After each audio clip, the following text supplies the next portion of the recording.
नमस्कार friends, GK bucket study tube में आप सभी का स्वागत है। जीव विज्ञान की सीरीज भाग 19 में कंकाल तंत्र से संबंधित महत्वपूर्ण प्रश्नों को देखेंगे। चलिए स्टार्ट करते हैं। पहला प्रश्न लेते हैं, कंकाल तंत्र क्या है। मानव शरीर का ढांचा बनाने वाली हड्डियां कंकाल तंत्र कहलाती है। नेक्स्ट है, कंकाल तंत्र कितने प्रकार का होता है। कंकाल तंत्र दो प्रकार का होता है। बाह्य कंकाल यानी कि शरीर की ऊपरी सतह पर पाए जाने वाले कंकाल, जैसे बाल, नाखून, या मछलियों में शल्क, या चिड़ियों में पंख, या कछुओं में ऊपरी कवच, तो ये सभी बाह्य कंकाल के उदाहरण हैं। दूसरा बात करते हैं अंतः कंकाल के बारे में। तो यह शरीर के अंदर पाए जाने वाले कंकाल है अंतः कंकाल। तो कंकाल के इन दोनों प्रकारों को आपको याद रखना है। आगे बात करते हैं बाह्य कंकाल की उत्पत्ति कैसे होती है। तो बाह्य कंकाल की जो उत्पत्ति होती है, जो उसका जन्म होता है, वह भ्रूणीय एक्टोडर्म या मीसोडर्म से होता है। नेक्स्ट क्वेश्चन लेते हैं, स्तनधारी के शरीर में पाए जाने वाले बाल किसके उदाहरण है। तो बाल बाह्य कंकाल का उदाहरण है। जैसा हमने देखा ही बाह्य कंकाल में कि जो बाल है मनुष्य में, या बाल या नाखून या मत्स्य में जो शल्क होता है, ये सभी बाह्य कंकाल के उदाहरण है।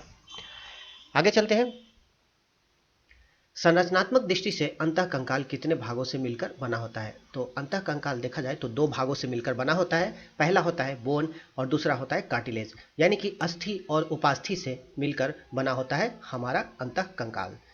सबसे पहले बात कर लेते हैं अस्थि से संबंधित प्रश्न के बारे में। तो अस्थि क्या है। अस्थि आपको ध्यान में रखना है, अस्थि एक ठोस, कठोर और मजबूत संयोजी ऊतक है। ये आपको ध्यान में रखना है, संयोजी ऊतक। एग्जाम में इससे प्रश्न बन सकते हैं, अस्थि किस प्रकार का ऊतक है।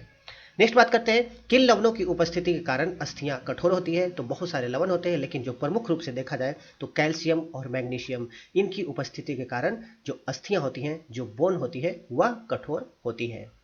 नेक्स्ट क्वेश्चन लेते हैं, अस्थि के और चारों ओर पाए जाने वाला वह आवरण जिसके द्वारा लिंगामेंट, टेंडन्स और दूसरी पेशियां जुड़ी होती है, क्या कहलाती है। तो जो चारों ओर जो आवरण पाया जाता है, जिसके माध्यम से ये सभी जुड़े रहते हैं, उसे परिअस्थिक कहा जाता है। नेक्स्ट प्रश्न लेते हैं, विकास के आधार पर अस्थियां कितने प्रकार की होती हैं। तो अस्थियां दो प्रकार की होती हैं। पहली है कलाजात अस्थि। कलाजात अस्थि त्वचा के नीचे संयोजी ऊतक की झिल्लियों से निर्मित होती है, जैसे कि खोपड़ी की सभी चपटी अस्थियां। तो ये कलाजात अस्थि की श्रेणी में आती है। दूसरे बात करें महत्वपूर्ण कलाजात अस्थि के बारे में, तो इसे मेम्ब्रेन अस्थि भी कहा जाता है। अब बात करते हैं दूसरी उपास्थि जात अस्थि के बारे में, कार्टिलेज बोन के बारे में।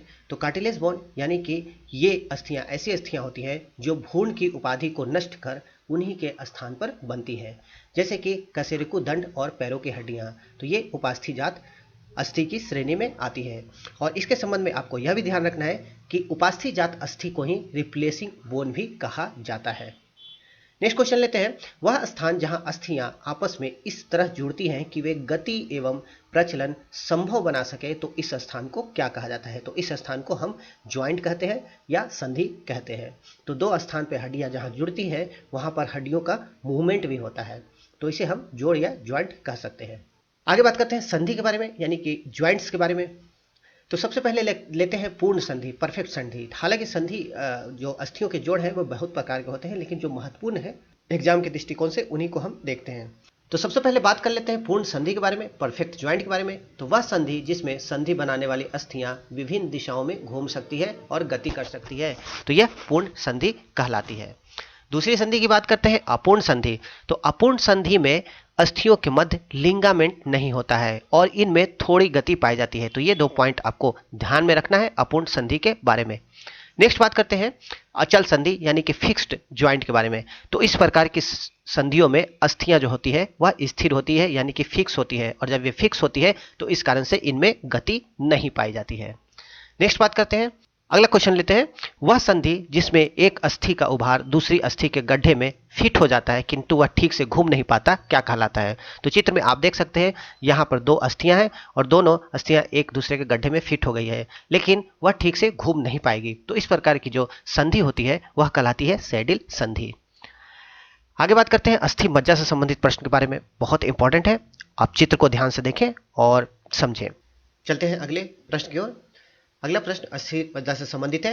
अस्थि मज्जा के बारे में बात कर लेते हैं। पहला प्रश्न लेते हैं, मोटी तथा लंबी अस्थियों की खोखली गुहा में पाए जाने वाला तरल पदार्थ क्या कहलाता है। तो यह कहलाता है अस्थि मज्जा, यानी कि बोन मैरो।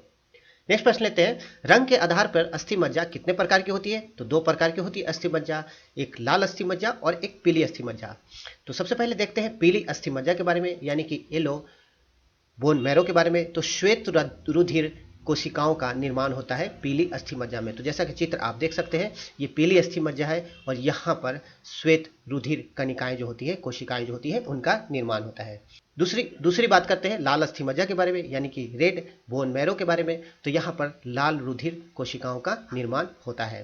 तो ये दोनों आपको ध्यान में रखना है, इंपॉर्टेंट है। कौन सी अस्थि मज्जा केवल स्तनधारियों में पाई जाती है? तो यह पाई जाती है सिर्फ लाल अस्थि मज्जा, सिर्फ स्तनधारियों यानी कि मैमल्स में पाई जाती है। नेक्स्ट बात करते हैं, उपास्थि के चारों ओर पाए जाने वाली झिल्ली क्या कहलाती है? यह कहलाती है पेरिकॉन्ड्रियम। नेक्स्ट, मानव कंकाल में कुल कितनी हड्डियां होती है? मानव कंकाल में कुल हड्डियों की संख्या होती है 206।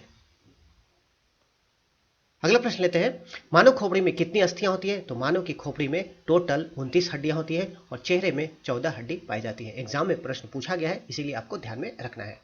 नेक्स्ट है, मानव के कशेरुक दंड में कितनी अस्थियां होती है? तो यहां पर कुल 33 हड्डियां पाई जाती है। नेक्स्ट है, कशेरुक दंड का विकास किससे होता है? तो कशेरुक दंड का विकास नोटोकार्ड से होता है। आगे बात करते हैं, कशेरुक दंड का प्रथम कशेरुका जिस पर सिर टिका होता है क्या कहलाता है? तो आप कशेरुक दंड को यहाँ देख सकते हैं। तो ये कशेरुक दंड है और जो पहला इसका भाग है उसको क्या कहा जाता है? तो इसे कहा जाता है एटलस। एटलस पर ही हमारा सिर टिका हुआ होता है और एटलस कशेरुक दंड का प्रथम कशेरुका होता है जिस पर हमारा सिर टिका होता है। नेक्स्ट बात करते हैं, मानव में पसलियों की संख्या कितनी होती है? पसलियों की संख्या होती है 12 जोड़ी। मानव शरीर की सबसे छोटी हड्डी कौन सी है? बहुत इंपॉर्टेंट है, सबसे छोटी हड्डी स्टेप्स होती है जो कि कान में पाई जाती है। और मानव शरीर की सबसे बड़ी हड्डी की बात करें तो यह होती है फीमर, जो कि जांघ में पाई जाती है। तो आप देख सकते हैं फीमर। इसके अलावा आप यह भी ध्यान रखें कि टिबिया और जो फिबुला है यह पैर से संबंधित हड्डियां हैं। एग्जाम में इससे भी प्रश्न पूछे गए हैं। तो ये थे बायोलॉजी से संबंधित महत्वपूर्ण प्रश्न। नेक्स्ट वीडियो के साथ बहुत ही जल्द आएंगे। Thank you very much. इसके अलावा आपको बता दूं कि विभिन्न विषयों से संबंधित हमारी ई बुक भी स्टोर पर उपलब्ध है, आप चाहे तो परचेज कर सकते हैं। आने वाले एक दिवसीय एग्जाम के लिए, सभी एक दिवसीय एग्जाम के लिए समान रूप से उपयोगी है।